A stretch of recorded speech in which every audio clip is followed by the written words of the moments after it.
पटना समाचार में आपका बहुत बहुत स्वागत है। चलिए जानते हैं बिहार की फटाफट बड़ी खबरों को, लेकिन उससे पहले ये न्यूज़ आप किस जगह से देख रहे हैं हमें कमेंट बॉक्स में ज़रूर बताएं। बिहार में मानसून पूरी तरीके से एक्टिव हो चुका है। कल बांका, पटना, भागलपुर, कटिहार, सहरसा, सासाराम समेत कई जिलों में बारिश हुई। ज़्यादातर शहरों में सुबह से बादल छाए रहे और हवा भी चलती रही। प्रदेश के सभी 38 जिलों में बारिश होने की संभावना है। वहीं 13 जिलों में भारी बारिश को लेकर ऑरेंज अलर्ट जारी किया गया है। सभी जिलों में 30 से 40 किलोमीटर प्रति घंटे की रफ्तार से तेज हवा चलेगी। इसके साथ ही पिछले 24 घंटे में वज्रपात से 8 लोगों की मौत हो गई है। वहीं मुजफ्फरपुर जिले के मरवन प्रखंड के रक्सा गांव में गुरुवार की देर रात नहर का बांध टूट जाने से बाढ़ जैसे हालात बन गए हैं। इससे रक्सा गांव के पूर्वी टोला में 2000 लोग प्रभावित हुए हैं। मौसम विभाग की ओर से राज्य के अधिकांश भागों में मानसून की गतिविधियों में वृद्धि को लेकर चेतावनी जारी की गई है। मौसम वैज्ञानिकों के अनुसार अभी पश्चिम बंगाल के गंगा क्षेत्र और उससे सटे झारखंड के ऊपर कम दबाव का क्षेत्र बना हुआ है। इससे जुड़ा चक्रवाती परिसंचरण समुद्र तल से 7.6 किलोमीटर ऊपर तक फैला हुआ है। 4 अगस्त से अगले एक सप्ताह तक राज्य में मानसून की गतिविधि सक्रिय रहने की मजबूत संभावना है। विशेषकर अगले 2 दिनों तक राज्य के दक्षिणी भाग और इससे सटे जिलों में 1 या 2 स्थान पर भारी बारिश होने के आसार हैं। प्रदेश के कुछ जिलों में आकाशीय बिजली गिरने की भी प्रबल संभावना है। ऐसी स्थिति में लोगों को सतर्क रहने की सलाह दी गई है। पिछले 24 घंटे में आकाशीय बिजली गिरने से 8 लोगों की मौत हो गई है। पटना में 3, औरंगाबाद में 3, नवादा में 1 और सारण में 1 व्यक्ति की मौत हुई है। सीएम ने हादसे पर दुख जताया है। मृतक के परिजनों को 4-4 लाख रुपए की मुआवजा दिया जाएगा। मुख्यमंत्री नीतीश कुमार ने आम जनता से सावधानी बरतने की अपील की है। उन्होंने कहा है कि खराब मौसम में अपने घर में ही रहें। आपदा प्रबंधन विभाग की ओर से समय समय पर जारी किए गए सुझावों का अनुपालन करें। हिंदू रीति रिवाज से शादी होने के बाद पत्नी का शर्मगार नहीं होने पर तलाक नहीं ले सकते हैं। पटना हाईकोर्ट ने यह फैसला जमुई फैमिली कोर्ट के एक आदेश को रद्द करते हुए सुनाया है। हाईकोर्ट ने अपने जजमेंट में कहा है कि तलाक का आदेश प्राकृतिक न्याय के सिद्धांतों का घोर उल्लंघन है। पटना पहुंचे केंद्रीय मंत्री गिरिराज सिंह ने राहुल गांधी के बयान पर पलटवार किया है। उन्होंने कहा कि अगर राहुल को मालूम है कि रेड होने वाली है तो फिर अधिकारी का नाम भी बताएं। वैसे बता दें कि राहुल गांधी ने दावा किया था कि लोकसभा में चक्रव्यूह वाले भाषण के बाद ईडी उनके यहां रेड करने की तैयारी में है। मुजफ्फरपुर में पॉलिटेक्निक कॉलेज की छात्रा ने के विषय में फेल हो जाने पर गर्ल्स हॉस्टल की 4थी मंजिल से कूद गई। मृतका की पहचान अंजलि कुमारी के रूप में हुई है। शुक्रवार को सेकंड ईयर का रिजल्ट आया था। वो पिछले साल भी 2 विषय में फेल हुई थी। अंजलि सोनपुर की रहने वाली थी। चिराग पासवान रिजर्वेशन को लेकर सुप्रीम कोर्ट के दिए गए जजमेंट के पक्ष में नहीं है। उन्होंने कहा कि लोजपा रामविलास सुप्रीम कोर्ट में एक अर्जी देगी। वहीं सांसद पप्पू यादव ने कोर्ट के फैसले पर सहमति जताई है। गुरुवार को सुप्रीम कोर्ट ने कहा था कि SC/ST आरक्षण के तहत जातियों को अलग से हिस्सा दिया जा सकता है।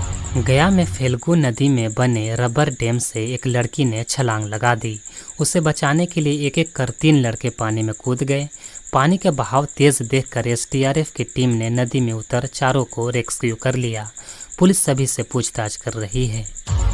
मुजफ्फरपुर में अपराधियों ने बाइक सवार IT इंजीनियर की गोली मारकर हत्या कर दी। घटनास्थल से एक बाइक और लैपटॉप बरामद किया गया है। मृतक की पहचान दीपक कुमार के रूप में की गई है। घटना का कारण स्पष्ट नहीं हो सका है। बगहा में एक फादर पर स्थानीय लोगों ने धर्मांतरण कराने का आरोप लगाया है। लोगों का कहना है कि मधुबनी प्रखंड मुख्यालय के पास हो रही प्रार्थना सभा को धर्मांतरण के लिए इस्तेमाल किया जाता है।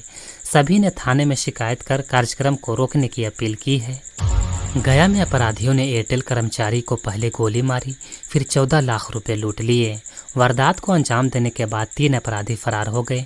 2 को डोभी पुलिस ने गिरफ्तार कर लिया है। लूट के सारे पैसे जब्त कर लिए गए हैं। घायल कर्मचारी विभू कुमार को मगध मेडिकल कॉलेज अस्पताल रेफर कर दिया गया है। फिलहाल कर्मी की स्थिति नाजुक बनी हुई है। पटना के सोगी चक के प्रॉपर्टी डीलर धीरेन्द्र कुमार के बंद पड़े घर से 30 लाख रुपए ज्वेलरी और 50,000 कैश चोरी हो गए हैं। पीड़ित की शिकायत पर पुलिस मामले की छानबीन कर रही है।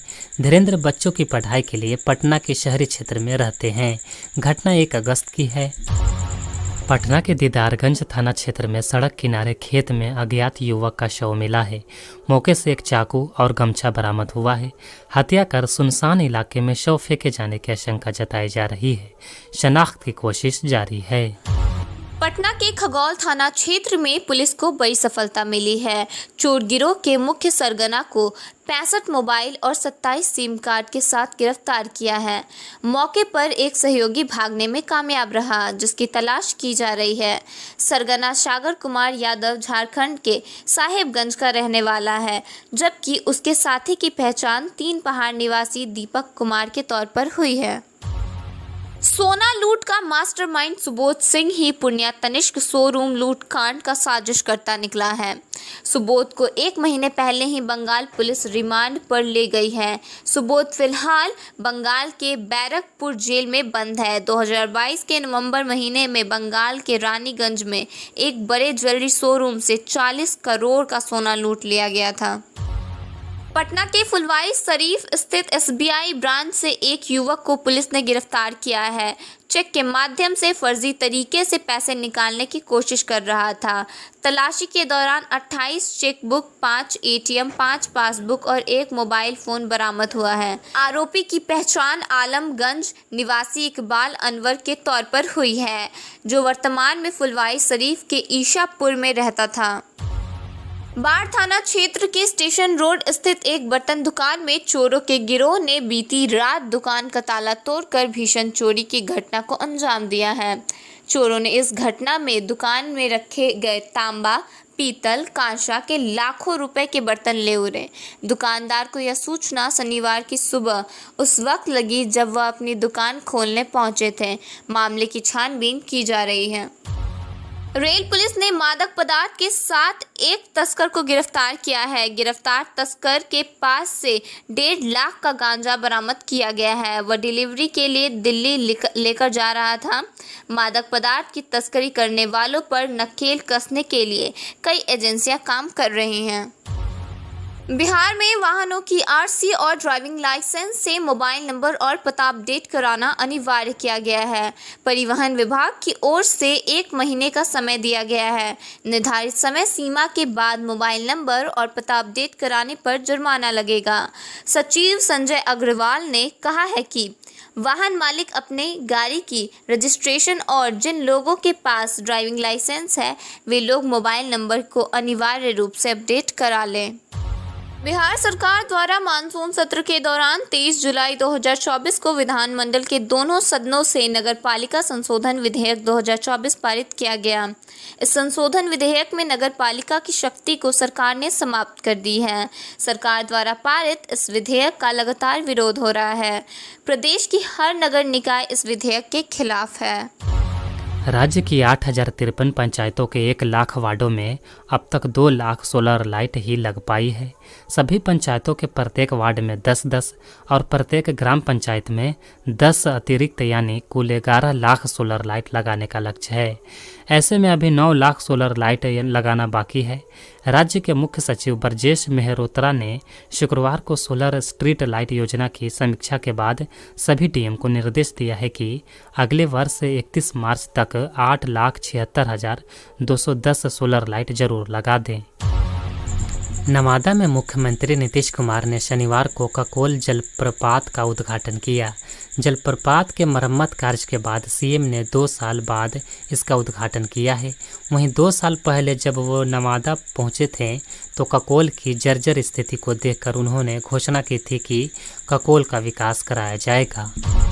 कटिहार में शनिवार को ई-रिक्शा की बैटरी चोरी करते एक शख्स रंगे हाथ पकड़ा गया। युवकों ने उसकी जमकर पिटाई कर दी। इसके बाद चोर ने बैटरी देने के बदले अपने साथियों के साथ मोहल्ले में पहुंचा और पिटाई करने वाले युवक और उसके परिवार के सदस्यों को लाठी डंडे से पीट दिया। इस घटना में पीड़ित परिवार के 5 सदस्य गंभीर रूप से घायल हो गए हैं। भागलपुर के पुलिस जिला नवछगिया के नारायणपुर प्रखंड क्षेत्र में अचानक मौसम के बदलने से लोगों को गर्मी से तो राहत मिली, लेकिन तेज आंधी बारिश से किसानों के केले की फसल को भारी नुकसान हुआ है। भारी संख्या में केले के पौधे बर्बाद हो गए। वहीं किसानों को इस बात की भी चिंता सता रही है कि साल भर रोटी का इंतजाम कैसे होगा। आंधी बारिश से किसानों के सामने आर्थिक संकट के बादल छा गए हैं। भागलपुर पुलिस ने शक के आधार पर शनिवार को बड़ी कार्रवाई की है। भारी मात्रा में पुलिस ने एक कार से विदेशी शराब बरामद किया है, जिसकी कीमत 5 लाख से अधिक बताई जा रही है। दरअसल झारखंड के गोड्डा जिले से शराब लाकर नवछगिया के रास्ते बेगूसराय की तरफ ले जा रहे थे। ईरान ने बताया है कि हमास के शीर्ष राजनीतिक नेता इस्माइल हानिया की मौत कैसे हुई थी। ईरान के इस्लामिक रिवोल्यूशनरी गार्ड्स का कहना है कि हमास के राजनीतिक नेता इस्माइल हानिया की हत्या कम दूरी की मिसाइल से हुई थी। बताया कि मिसाइल में 7 किलो का वॉरहेड था और इसे तेहरान के गेस्ट हाउस में उनके कमरे के बाहर से दागा गया था।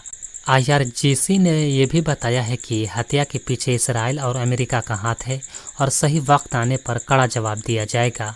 बीते बुधवार की राजधानी तेहरान में हमास के शीर्ष राजनीतिक नेता इस्माइल हानिया की एक हमले में मौत हो गई थी।